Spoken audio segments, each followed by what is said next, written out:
नमस्कार, मैं चंद्रकला नेगी, सहायक अध्यापिका, विद्यालय शिक्षा उत्तराखंड विज्ञान के इस कक्षा में आपका स्वागत करती हूँ। आज कक्षा 9 विषय विज्ञान अध्याय 1 हमारे आसपास के पदार्थ के कुछ बिंदुओं पर हम चर्चा करेंगे। हमारी चर्चा के जो बिंदु हैं वो हैं पदार्थ, पदार्थ का भौतिक स्वरूप, पदार्थ के कणों के अभिलाक्षणिक गुण, पदार्थ की अवस्था, ठोस अवस्था, द्रव अवस्था, गैसीय अवस्था, क्या पदार्थ अपनी अवस्था को बदल सकता है, तापमान परिवर्तन का प्रभाव, गलनांक। आइए हम देखते हैं पदार्थ होता क्या है। अपने चारों ओर नजर दौड़ाने पर हमें विभिन्न प्रकार की वस्तुएं नजर आती हैं, जिनका आकार, आकृति और बनावट अलग अलग होता है। इस विश्व में प्रत्येक वस्तु जिस सामग्री से बनी होती है उसे वैज्ञानिकों ने पदार्थ का नाम दिया।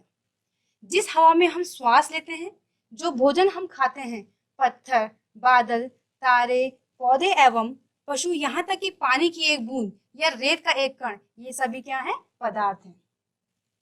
ध्यान देने योग्य बात यह भी है कि ऊपर लिखी सभी वस्तुओं का द्रव्यमान होता है और ये कुछ स्थान अर्थात आयतन भी घेरती है।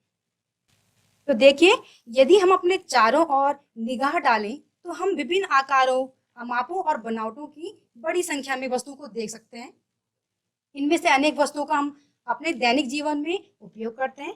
उदाहरण के लिए हम भोजन करते हैं, जल पीते हैं, वायु को सांस में लेते हैं और कपड़े पहनते हैं। इसी तरह से हम अध्ययन के लिए मेज, कुर्सी, पेन, किताब, कॉपी का उपयोग भी करते हैं। हम अपने चारों ओर अन्य मानव प्राणियों, अनेक जंतुओं जैसे पेड़ पौधों को भी देखते हैं। ये सभी क्या है? पदार्थ के उदाहरण हैं। अब हम पदार्थ को कैसे परिभाषित कर सकते हैं?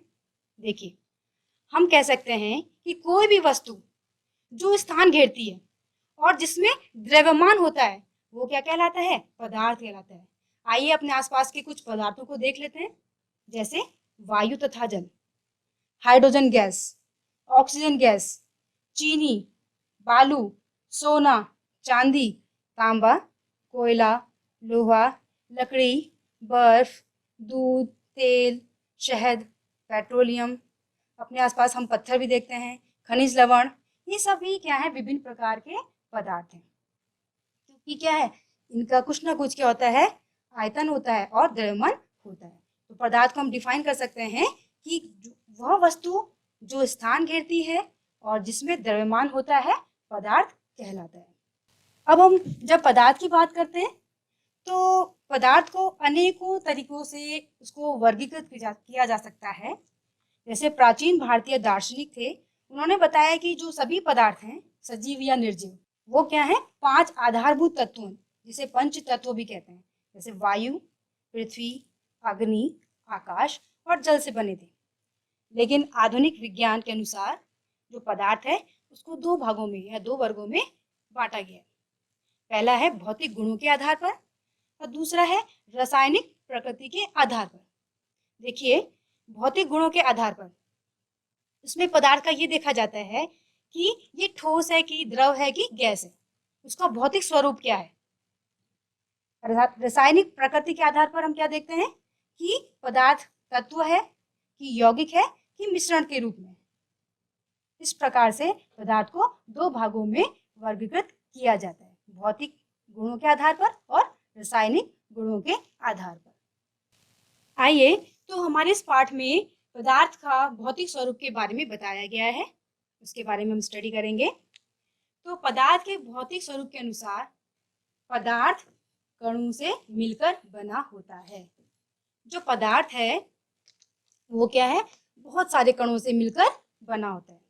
इसके लिए क्या करेंगे? आप एक एक्टिविटी करेंगे। आप एक बीकर लीजिए, इस तरह से आप एक बीकर ले लीजिए, उसमें आप क्या करेंगे? जल रखेंगे। अब उसमें आप चीनी या नमक मिला दीजिए। आप देखेंगे जब आप उसको हिलाएंगे तो आप देखेंगे कि चीनी उसमें आसानी से घुल गई है। तो कुछ देर बाद आपको चीनी नहीं दिखाई देगी इसमें। तो ऐसा क्यों होता है? देखिए चीनी जो है वो नन्हे नन्हे कणों में टूट करके इन जल के कणों के बीच में समाहित हो जाती है। तो जब कणों की हमने संकल्पना की है, उसी संकल्पना का उपयोग करके हम ये समझ सकते हैं कि जो पदार्थ है वो कणों से मिलकर बना है। दूसरा है पदार्थ के ये कण कितने छोटे हैं। जो पदार्थ जिन कणों से बना है ये कितने छोटे हैं, और हम जानते हैं कि जो पदार्थ के ये जो कण होते हैं बहुत ही छोटे होते हैं, और ये इतने छोटे होते हैं कि हम इनको अपनी आंखों से नहीं देख पाएंगे। आइए इसको भी एक क्रिया के द्वारा समझते हैं। हमने एक बीकर में 100 ml पानी लिया है। अब आप क्या करेंगे, इस बीकर में पोटेशियम परमैंगनेट का 2-3 क्रिस्टल इसमें डालेंगे। इसमें डाल दिया देखिए। अब इसमें आपको दिखेगा जो ये जल था, जो ये पानी हमने लिया था, इसका कलर क्या हो गया है, डार्क पिंक हो गया है, क्योंकि हमने इसमें पोटेशियम परमैंगनेट डाला था। अब आपके पास ये पोटेशियम परमैंगनेट का विलयन तैयार हो गया है। अब आप क्या करेंगे, और बीकर भी लेंगे जिसमें आपने क्या लिया है, जल लिया है। अब आप इस बीकर में से जिसमें पोटेशियम परमैंगनेट का सॉल्यूशन तैयार हुआ है, विलयन तैयार हुआ है, उसमें से 1 चम्मच विलयन लेकर के आप दूसरे बीकर में डाल देंगे। दूसरे बीकर में डालने पर आप देखेंगे इस वाले बीकर में जिसमें जल था उसका रंग भी क्या हो गया है, पिंक हो गया है। फिर ये प्रोसेस आप अन्य बीकर के साथ भी रिपीट करेंगे। फिर आप 1 चम्मच में विलयन लेकर के इस बीकर में आप इसको डालेंगे। आप देखेंगे इस बीकर का जो इसमें जो जल था उसका रंग भी हल्का पिंक हो गया है, और ये प्रोसेस आप रिपीट करते रहेंगे। तो आप देखेंगे जो अंत में आपके पास जो बीकर मिला है उसमें जो विलयन है वो भी पिंक है, लेकिन बहुत लाइट पिंक है, लेकिन पिंक हो गया है। तो इससे क्या पता चलता है, ये क्या दर्शाता है, देखिए हमने यहाँ पर केवल 2-3 क्रिस्टल का प्रयोग किया था, किसके, पोटेशियम परमैंगनेट का। लेकिन आप देख पा रहे होंगे कि ये 2 या 3 जो हमने क्रिस्टल लिए थे पोटेशियम परमैंगनेट का, ये क्या कर रहा है, ये जल के इतने बड़े आयतन को रंग दे सकता है। तो इसलिए इससे ये पता चलता है कि जो ये 2-3 क्रिस्टल है, या जो क्रिस्टल है वो बहुत ही छोटे छोटे कणों से बना है। आइए अब जानते हैं पदार्थों के कणों के अभिलाक्षणिक गुण, के गणों की जो कण हैं, जो पदार्थ में कण पाए जाते हैं, उनकी क्या विशेषताएं होती हैं।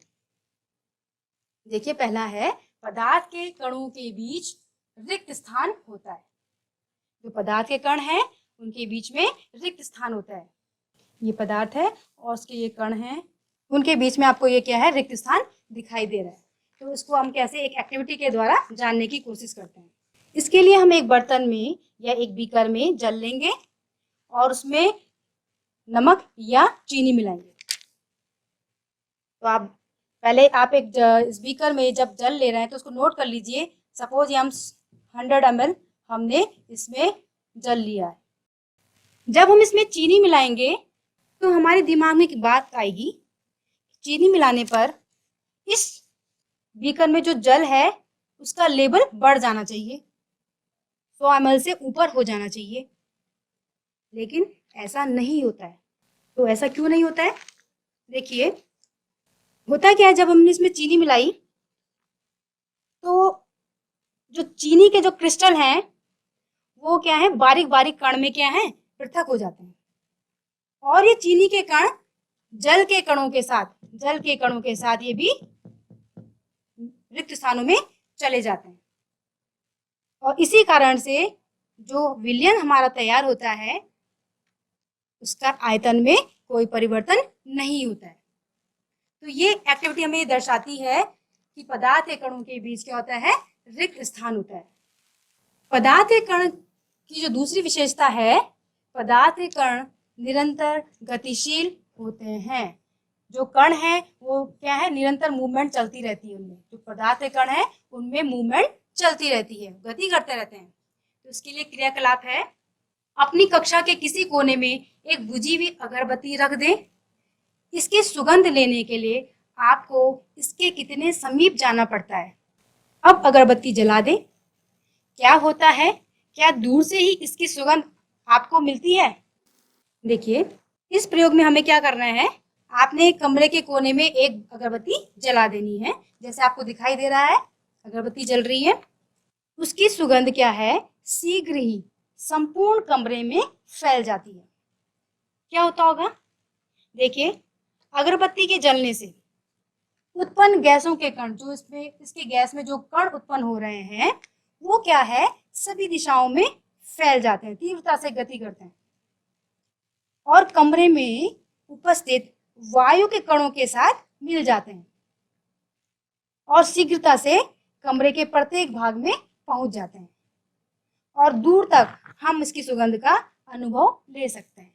आप किस कमरे के किसी भी कोने में हो तो आपको क्या ये सुगंध सूंघने को मिल जाती है। तो यह प्रयोग से हमें पता चलता है कि जो पदार्थ के कण हैं वो निरंतर गतिशील रहते हैं, वो गति करते रहते हैं। देखिए पदार्थों के कण निरंतर गतिशील होते हैं, इसके लिए हम एक क्रिया कर सकते हैं। हमने एक ग्लास में साफ जल लिया है और ये मेरे पास नीला रंग है। इसको क्या करते हैं, नीली स्याही को हम नीले रंग को आप धीरे धीरे इस पानी में मिला दीजिए। आप क्या देख पा रहे होंगे कि ये जल का रंग क्या है, पूरी तरह से नीला हो गया है। इसमें क्या हुआ है, जो नीले रंग के जो कण हैं धीरे धीरे जल में गतिमान है, जल में मिल रहे हैं। उसी प्रकार से जल के कण भी धीरे धीरे नीली स्याही में मिल रहे हैं। तो ये पदार्थ एक दूसरे में विसरण कर रहे हैं। इस प्रक्रिया को विसरण भी कहा जाता है कि जब दो पदार्थ एक दूसरे में मिल रहे होते हैं, इस प्रक्रिया को विसरण भी कहा जाता है। तो अभी हमने एक एक्टिविटी के थ्रू देखा किस प्रकार से नीला रंग के कण जल में गतिमान है और वो पूरा जल क्या है, नीला हो गया है। और ये प्रोसेस कब तक चलती रहती है, जब तक कि संपूर्ण जल क्या है, नीला नहीं हो जाता। तो दो विभिन्न पदार्थों के कणों का स्वतः मिलना ही विसरण कहलाता है। और यह हमें यह भी पता चलता है कि गर्म करने पर विसरण तेज हो जाता है। इसके लिए आप एक गतिविधि कर सकते हैं। आप घर में क्या कीजिए, एक गिलास में गर्म पानी और एक गिलास में ठंडा पानी ले लीजिए और दोनों गिलास में, जिसमें एक गर्म भी है, एक गर्म पानी भी है और ठंडा पानी भी है, उन दोनों गिलासों में आप क्या कीजिए, कॉपर सल्फेट का एक क्रिस्टल डाल दीजिए। तो आप क्या देखेंगे, किस पानी में कॉपर सल्फेट का जो क्रिस्टल है वो जल्दी से घुलेगा। देखिए जो गर्म पानी है उसमें उसका रंग आप देखेंगे जल्दी से नीला हो जाता है। क्यों, जो कॉपर क्रिस्टल है वो तीव्र रूप से किसमें, जो गर्म पानी है उसमें घुल जाता है। क्यों, क्योंकि क्या होता है, गर्म करने पर क्या होता है, जल व जो कॉपर सल्फेट के कण हैं वो गतिज ऊर्जा अर्जित कर लेते हैं और तेजी से गति करते हैं। क्योंकि उनकी काइनेटिक एनर्जी बढ़ जाती है, उनमें तेजी से गति होती है और इसीलिए वो जल्दी से उसमें गर्म पानी में घुल जाता है। तो कहने का तात्पर्य यह है कि तापमान बढ़ने से विसरण की प्रोसेस क्या होती है, बहुत जल्दी होती है। विसरण की प्रक्रिया को समझने के लिए हम एक घर में हम देख सकते हैं, कभी कभी हमारे घर में जब सुगंधित भोजन बनता है जैसे हलवा, तो कई बार हम दूर बैठे हैं, दूर कमरे में बैठे ही हमें किचन से उस सुगंधित हलवा की खुशबू हमारे नाक तक पहुंच जाती है। क्योंकि क्या होता है, जो गर्म खाने के जो कण हैं, गैस के जो कण हैं, वो धीरे धीरे क्या है, वायु के साथ विसरण की प्रक्रिया द्वारा मिल जाते हैं और जो सुगंध है, सुगंधित वायु हमारे नाक तक पहुंचती है और हम उसको सूंघ पाते हैं। अब पदार्थ के कणों की तीसरी जो विशेषता है कि पदार्थ के कण एक दूसरे को आकर्षित करते हैं। उनके बीच में एक आकर्षण बल कार्य करता है जो उनको क्या है, परस्पर बांध के रखता है। पदार्थ के कण एक दूसरे को आकर्षित करते हैं, उनके बीच में कुछ बल कार्य करता है जो उनको परस्पर बांध के रखता है। और यह जो बल है वो विभिन्न प्रकार के कणों में क्या है, भिन्न भिन्न प्रकार का होता है। सबसे अधिक जो आकर्षण बल होता है वो ठोस के केस में पाया जाता है, उसके बाद द्रव में,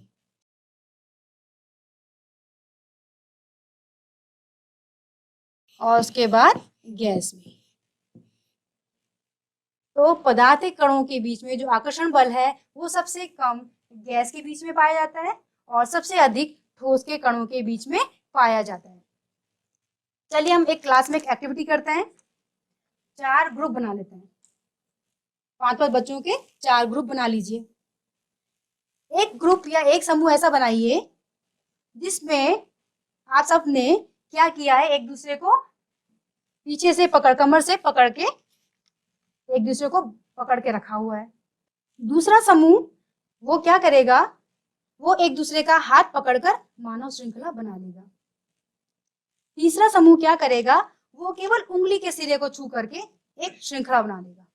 पहले समूह ने पीछे से एक दूसरे को कस के पकड़ा हुआ है, दूसरा समूह हाथ से पकड़कर एक श्रृंखला बना लेगा, और तीसरा समूह केवल उंगली के सिरे से छू करके एक श्रृंखला बना लेगा।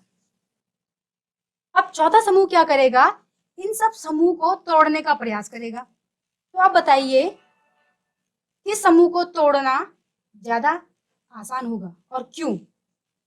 देखिए, जो तीसरा समूह था जिसमें सभी ने उंगली छू करके एक दूसरे को पकड़ के रखा हुआ है, उंगली से पकड़ के रखा हुआ है, उस समूह को तोड़ना हमारे लिए क्या होगा, आसान होगा। क्यों? अगर हम इन छात्रों को या जो हमने मानव श्रृंखला बनाई इनको कण माने, पदार्थ का कण माने, तो हम समझ पाएंगे जो तीसरा समूह था उनके बीच आकर्षण बल क्या था, बहुत कम था। तो जब आप समूह के बीच में आकर्षण बल कम होगा उसको तोड़ना सरल होगा। और जिस समूह के बीच में आकर्षण बल, जैसे कि पहले केस में आकर्षण बल क्या है, अधिक है, इनमें सभी ने एक दूसरे को पीछे से कसकर पकड़ा हुआ है, तो आकर्षण बल अधिक है कणों के बीच, तो इनको तोड़ना कठिन होगा। आइए एक और क्रियाकलाप करते हैं। हम एक कील, एक चौक का टुकड़ा और एक रबड़ बैंड ले लेते हैं, ठीक है। तो इन पर हम क्या करते हैं, हथौड़ा मारकर या काट करके या खींच करके इनको भंगुर तोड़ने का प्रयास करते हैं। देखिए, जब आप चौक पर हथौड़े से मारेंगे तो क्या होगा, चौक आसानी से टूट जाएगा, क्योंकि उसके बीच, उसके कणों के बीच आकर्षण बल क्या था, कम था। उसी प्रकार से जब रबड़ है उसको आप क्या करेंगे, खींचेंगे। अगर आप उसको अत्यधिक मात्रा में खींचेंगे तो एक ऐसी स्थिति आएगी कि वो टूट भी सकता है, टूट जाएगा। लेकिन अगर लोहे पर आप हथौड़े से मारेंगे तो क्या वो आसानी से टूट जाएगा? नहीं। क्यों नहीं टूटता है? क्योंकि जो लोहा है उसके जो कण हैं उन कणों के बीच में आकर्षण बल क्या है, बहुत अधिक है। आप उसको पीटने की कोशिश, आप उसको तोड़ने की कोशिश करेंगे हथौड़े से, वो टूटेगा नहीं, पर पीटने पर वो क्या है, फैल जरूर जाता है। तो हम ये पहले भी बता चुके हैं कि विभिन्न प्रकार के पदार्थों में जो कण हैं उनमें क्या है, आकर्षण बल भी क्या होता है, भिन्न भिन्न होता है, जो कि ठोस के केस में अधिक होता है, द्रव के केस में मीडियम होता है, और गैस के केस में बहुत ही कम होता है। आपने कभी कभी चलते पानी से, जो नल से आ रहा है, उसकी धार को अपनी उंगली से काटने का प्रयास किया होगा, आप उसको काट पाते हैं ना? देखिए, जल भी क्या है, कण से बना है। जब आप धार पर हाथ चलाते हैं तो धार भी क्या है, कट जाती है। इस प्रकार जो पदार्थ हैं, तो हम कह सकते हैं कि जो पदार्थ हैं उनके कणों के बीच आकर्षण बल क्या है, अलग अलग होता है। वैसे ही आप जरा एक मेज से अपना हाथ फेर सकते हैं क्या? नहीं, क्योंकि जो मेज है, क्या आप मेज से अपना हाथ इधर उधर कर सकते हैं? नहीं, क्योंकि मेज के कणों के बीच में आकर्षण बल क्या है, अधिक है, उसको काट पाना हाथ से बहुत मुश्किल है। अब हमारे परिवेश में जो पदार्थ पाए जाते हैं वो, उनकी 3 अवस्थाएं होती हैं, ठोस अवस्था, द्रव अवस्था और गैस अवस्था। तो इनके अलग अलग गुण धर्म हैं। आइए हम एक एक करके देख लेते हैं। जब हम ठोस अवस्था की बात करते हैं तो इसमें आपको चित्र में दिखाई दे रहा होगा, जो कण हैं ये क्या है, बहुत ही पास पास है, जिसे हम कहते हैं क्लोजली पैक्ड है। इनके बीच में आपको खाली स्थान क्या है, या तो बहुत ही कम मिलेगा या बिल्कुल नगण्य कहते हैं, क्योंकि जो कण है वो बहुत ही पास पास है। इसीलिए इनके कणों के बीच जो आकर्षण बल होता है वो क्या होता है, स्ट्रांग होता है, प्रबल होता है, और इसीलिए ठोस के कण में क्या होती है, गतिशीलता नहीं होती है। गतिशीलता मीन्स वे एक स्थिति में दूसरी स्थिति तक गति नहीं कर सकते हैं।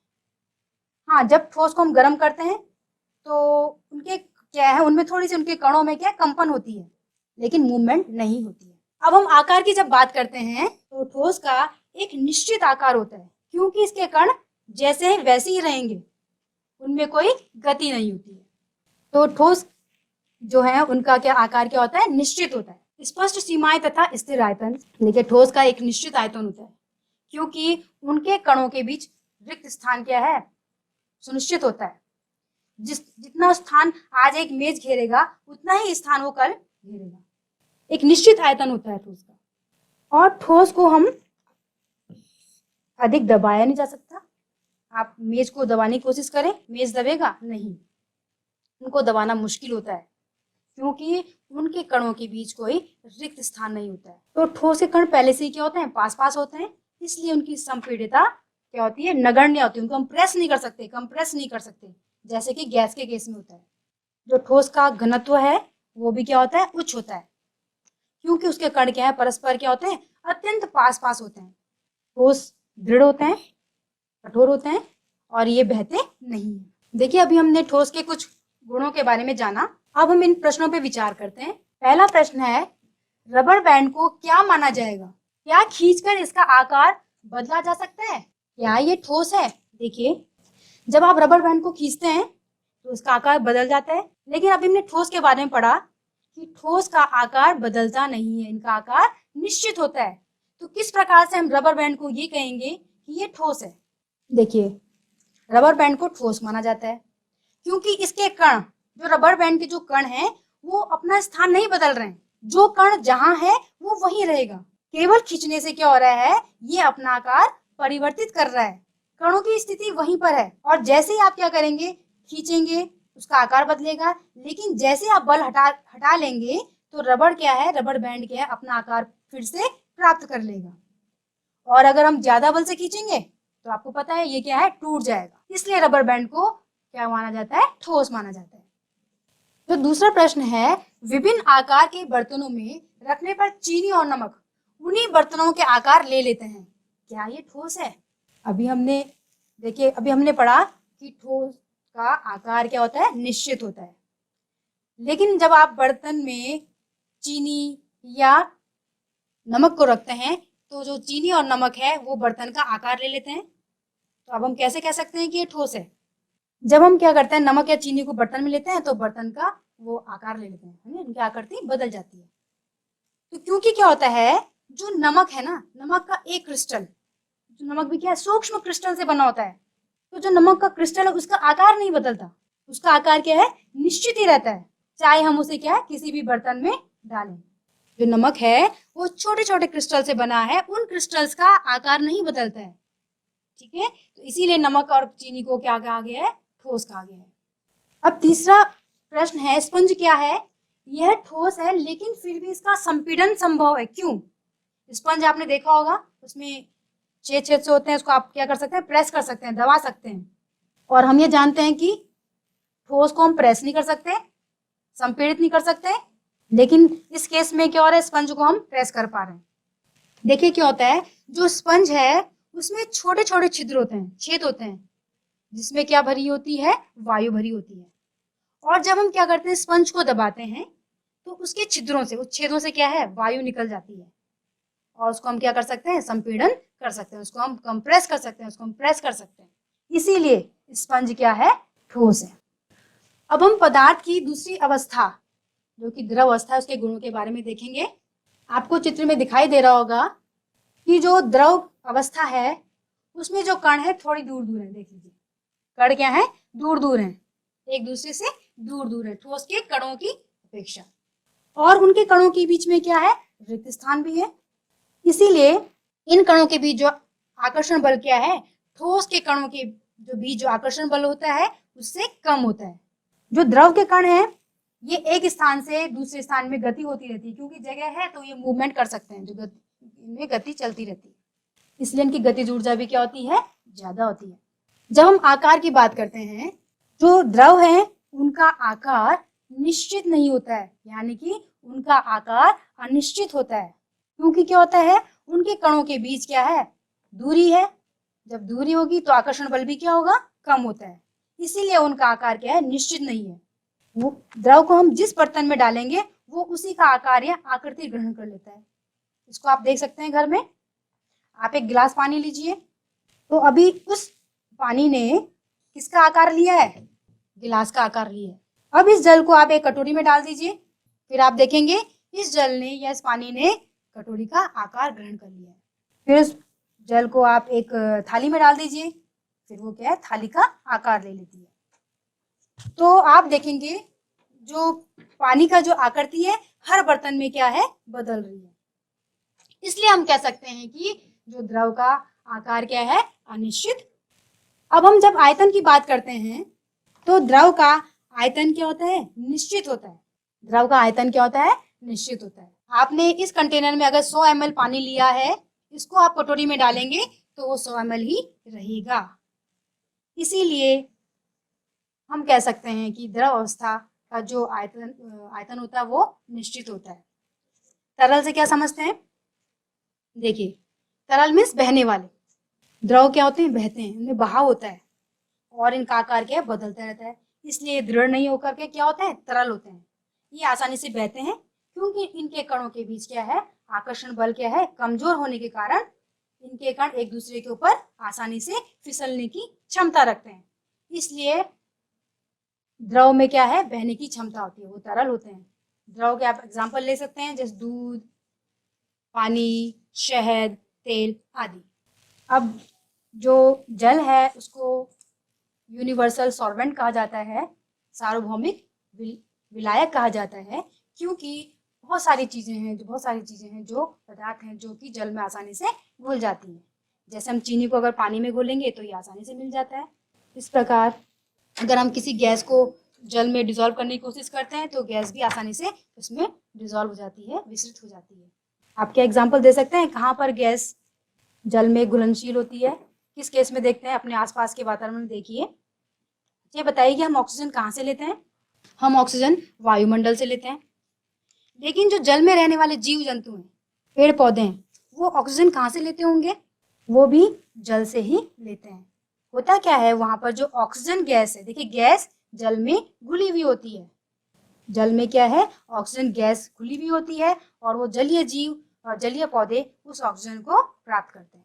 उसी प्रकार से आपने देखा होगा CO2 भी क्या है, जल में घुली होती है और जीव जंतु उसको श्वास में लेते हैं। तो हम इस निष्कर्ष पर पहुंचे हैं कि जो द्रव है, द्रव में ठोस, द्रव और गैस तीनों का विसरण क्या है, संभव है।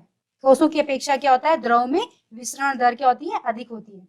ऐसा इसलिए होता है क्योंकि द्रव अवस्था में पदार्थ के कण स्वतंत्र रूप से गति करते हैं और ठोस अवस्था की अपेक्षा द्रव के कणों में क्या होता है, रिक्त स्थान भी अधिक होता है। अब हम बात करते हैं गैसीय अवस्था। जो पदार्थ की तीसरी अवस्था है वो है गैसीय अवस्था। आइए उसके कणों के बारे में जान लेते हैं। जो गैस में जो कण आप दिखाई दे रहा होगा आपको चित्र में, बहुत दूर दूर है, जो गैस के कण है बहुत ही दूर दूर है।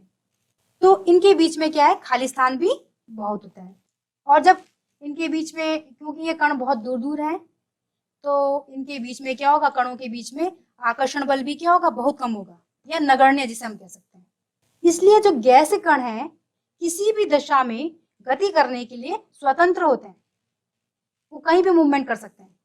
इनके कणों की जो गतिज ऊर्जा होती है बहुत ज्यादा होती है, क्योंकि काइनेटिक एनर्जी किसके कारण होती है, मूवमेंट के कारण, और इनमें मूवमेंट बहुत ज्यादा होती है, इसलिए इनकी गतिज ऊर्जा भी बहुत ज्यादा होती है।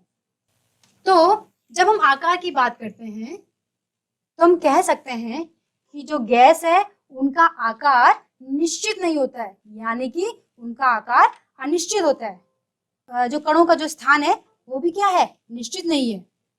इसीलिए हम कह सकते हैं जो गैस है उनका आकार अनिश्चित होता है। जब हम आयतन की बात करते हैं तो गैस का आयतन भी क्या है, अनिश्चित होता है, यानी कि निश्चित नहीं होता है। इसका भी कारण वही है, क्योंकि गैस के कणों के बीच क्या रिक्त स्थान क्या है, ज्यादा है, निश्चित नहीं है, और वो गति करने के लिए स्वतंत्र होते हैं, और जिस बर्तन में हम उसको रखते हैं तो बर्तन का आकार और आयतन धारण कर लेती है। अधिक संपीड्यता, हाईली कंप्रेसिबल।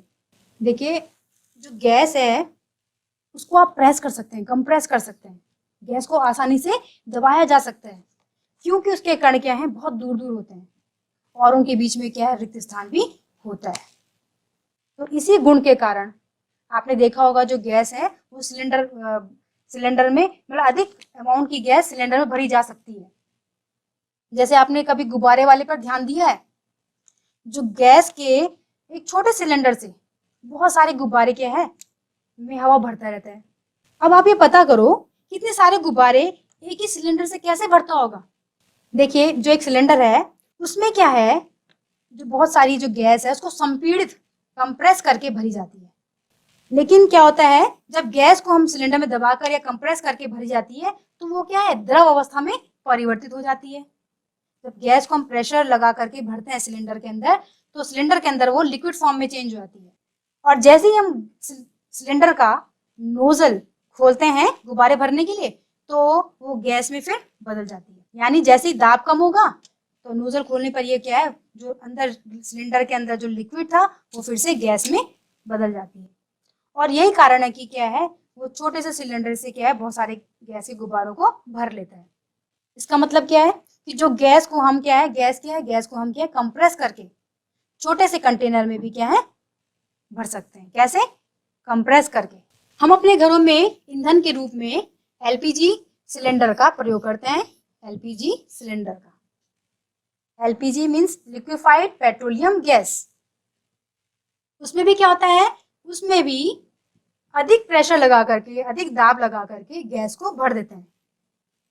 और वो गैस जब सिलेंडर के अंदर होती है तो लिक्विड फॉर्म में होती है। और जैसे ही हम उसको गैस को यूज करते हैं तो वो जो लिक्विड उसके अंदर था वो फिर क्या है गैस के रूप में चेंज हो जाती है और उसको हम यूज करते हैं। जो एलपीजी सिलेंडर है, देखिए सिलेंडर का है, उसमें गैस भरी हुई, ज्यादा अमाउंट की गैस भरी है तो हमारे लिए वो इजी हो जाता है एक जगह से दूसरी जगह को ले जाना। इसी प्रकार से आप सीएनजी देखते हैं, जिसका सीएनजी सिलेंडर का प्रयोग जो है कम हम लोग कहाँ यूज करते हैं, वाहनों में, बस में, कार में। सीएनजी कंप्रेस नेचुरल गैस का प्रयोग भी हम वाहनों में करते हैं। ये भी क्या है, प्रदूषण मुक्त क्या है गैसेस है। इसमें भी क्या है, गैस को संपीड़ित करके सिलेंडर में भरा जाता है और ईंधन के रूप में इनका प्रयोग होता है। तो देखिए आज हमने चर्चा की पदार्थ के बारे में कि पदार्थ क्या होता है। पदार्थ वह वस्तुएं हैं जिनका कुछ आयतन होता है, जिनका कुछ द्रव्यमान होता है। पदार्थ का भौतिक स्वरूप, पदार्थ के कणों के अभिलाक्षणिक गुण, पदार्थ की अवस्था, ठोस अवस्था, द्रव अवस्था, गैसीय अवस्था। अब आपको कुछ गृह कार्य दिया जा रहा है, आपको इनको अपनी कॉपी में खुद से करना है। पहला है पदार्थ की विभिन्न अवस्थाओं के गुणों में होने वाले अंतर को सारणीबद्ध कीजिए। देखिए पदार्थ की हमने 3 अवस्थाएं बताई थी, ठोस, द्रव और गैस। उनके गुणों में क्या विभिन्नता है आपने उसको सारणीबद्ध करके लिखना है। दूसरा है पदार्थ के कणों की क्या विशेषताएं होती हैं। तीसरा प्रश्न, निम्नलिखित में से कौन से पदार्थ हैं? कुर्सी, वायु, स्नेह, घन, घृणा, बादाम, विचार, शीतल, शीतल नींबू, पानी, इत्र की सुगंध। आज की कक्षा में बस इतना ही। मिलते हैं नई कक्षा में नए विषय के साथ। धन्यवाद।